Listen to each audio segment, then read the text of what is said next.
नमस्कार, मैं युधिष्ठिर उपाध्याय। जापान में जिस तरह से पूर्व प्रधानमंत्री शिंजो आबे की हत्या कर दी गई, उसने हर किसी को हिलाकर रख दिया है। शिंजो आबे देश के पश्चिमी हिस्से नारा में एक जनसभा कर रहे थे। इसी दौरान हमलावर ने उन्हें आवाज दी और 2 गोलियां दाग दी। चौंकाने वाली बात तो यह है कि हमलावर वहीं खड़ा रहा, उसने भागने की भी कोई कोशिश नहीं की। जिस शख्स ने आबे को गोली मारी है उसकी उम्र 40 साल है। उसका नाम यामागामी बताया जा रहा है। जापान में एक पूर्व प्रधानमंत्री की इस तरह की हत्या करने का इतिहास कोई नया नहीं है, बल्कि यहाँ हाई प्रोफाइल और राजनीतिक हत्याओं का पुराना राजनीतिक इतिहास रहा है। यहाँ कई प्रधानमंत्री हत्या के शिकार बन चुके हैं।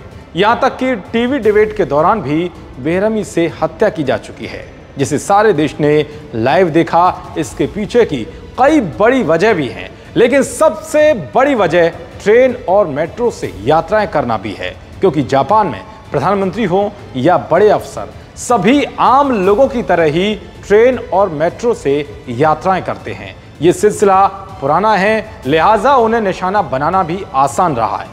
जापान में जितनी भी हत्याएं हुई हैं वो बहुत सनसनीखेज और साजिश से भरी रहीं। हत्यारों के निशाने से जापान के सम्राट भी नहीं बच सके। सबसे पहले बात करते हैं 4 नवंबर 1921 की। यहां तत्कालीन जापानी प्रधानमंत्री ताकेशी हारा मेट्रो से यात्रा करने के लिए गेट से घुसे ही थे कि एक स्विचमैन ने उन पर चाकू से घातक हमला कर दिया। स्विचमैन ताकेशी हारा से इसलिए नाराज था क्योंकि उसको लग रहा था कि प्रधानमंत्री एक साधारण परिवार से आए हैं और इस वजह से वो देश को चला नहीं सकते। उनके राज में न केवल भ्रष्टाचार बढ़ेगा बल्कि वो अक्षम भी साबित होंगे। हालांकि उसकी मुख्य नाराजगी सरकार और सेना के बीच तनातनी से भी थी। उस स्विचमैन को लगता था कि वो राष्ट्रवादी है और पीएम की हत्या करके उसने एकदम सही काम किया। उसे उम्र कैद की सजा हुई, लेकिन बाद में 13 साल की कैद के बाद वो रिहा हो गया। ऐसी ही हत्या 14 नवंबर 1930 में भी हुई थी। इस दिन जापान के लोयन प्रधानमंत्री कहे जाने वाले ओसाची हमागुची टोक्यो स्टेशन के गेट से अंदर घुसे। वो ट्रेन पर चढ़ने वाले ही थे कि उन पर गोली चला दी गई। गोली मारने वाला एक पैट्रियाटिक सोसाइटी का मेंबर था।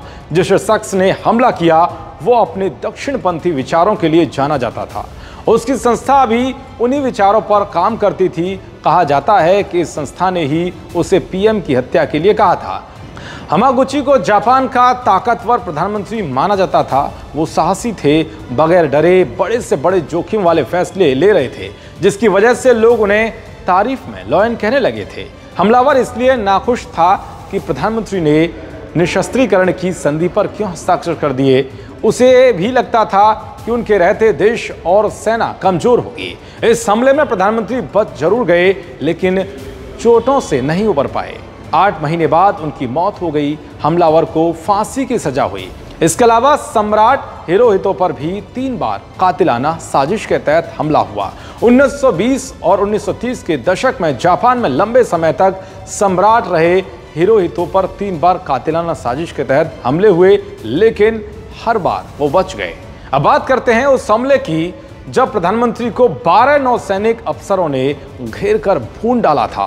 दरअसल 15 मई 1932 ये वो दिन था जब जापान के प्रधानमंत्री इनुकाई सुयोशी को नौसेना के 12 अफसरों ने घेर कर गोलियों से भून दिया था। ये हमला इतना खतरनाक था कि पूरा जापान दहल गया था। ये हमला देश में तख्ता पलट या अस्थिरता लाने के लिए किया गया था। दरअसल जिस जगह प्रधानमंत्री पर गोलियां चलाई गईं, उस समारोह में जापान की यात्रा पर आए चार्ली चैपलिन को भी पीएम के साथ जाना था। सैन्य अफसरों को लगा था कि चैपलिन अमेरिकी हैं, अगर उनकी हत्या हो जाएगी तो अमेरिका और जापान के बीच युद्ध छिड़ जाएगा। लेकिन चैपलिन ने सौभाग्य से अपना प्रोग्राम बदल दिया था। वो प्रधानमंत्री के बेटे के साथ सूमो कुश्ती देखने चले गए, इसलिए बच गए, नहीं तो उस दिन उनकी भी हत्या हो जाती। इस हमले के 4 साल बाद फिर से विद्रोह करने की कोशिश की गई। साल 1936 में जापान में सेना ने विद्रोह करके सत्ता हथियाने की खूनी साजिश रची। इसमें उन्होंने कई बड़े जापानी अफसरों और 3 पूर्व प्रधानमंत्रियों की हत्या कर दी। उस समय जापान के प्रधानमंत्री केईशुको ओकायदा थे। विद्रोही ने उन्हें नहीं पहचाना और उनकी जगह उनके साले की हत्या कर दी। उसी विद्रोह में भविष्य के प्रधानमंत्री कंतारू सुजुकी बाल बाल बचे, उन पर गोली चलाई गई। अब बात उस हमले की करते हैं जब टीवी डिबेट के दौरान ही मुख्य वक्ता जापान सोशलिस्ट पार्टी के नेता इंजीरो की हत्या कर दी गई। हत्यारा अचानक से स्टेज पर लंबा सा चाकू लेकर पहुंचा और सबके सामने नेता पर चाकू से जमकर वार कर दिया। यह हमला इतना भयंकर था कि पूरी दुनिया की सुर्खियों में बना रहा, क्योंकि ये सब सार्वजनिक तौर पर हुआ था, इसे रिकॉर्ड किया जा रहा था। इसके अलावा जापान में भ्रष्टाचार उजागर करने वाले एक नेता की भी सरेआम हत्या कर दी गई थी। जापान में डेमोक्रेटिक पार्टी के बड़े नेता और लेखक कोशी ने देश में बड़े राजनीतिक स्तर पर चल रहे भ्रष्टाचार को उजागर करने का अभियान चलाया था। उन्हें लगातार धमकियां मिल रही थी, लेकिन वो अपने काम में लगे थे। एक दिन उन्होंने कहा कि उनके हाथ कुछ ऐसा लग गया है कि जिससे प्रधानमंत्री कोइजुमी की सत्ता हिल जाएगी।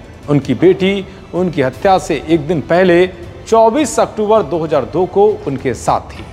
उसका कहना था कि अचानक उसके पिता की हालत इतनी बिगड़ी कि उनकी आवाज़ आनी तक बंद हो गई।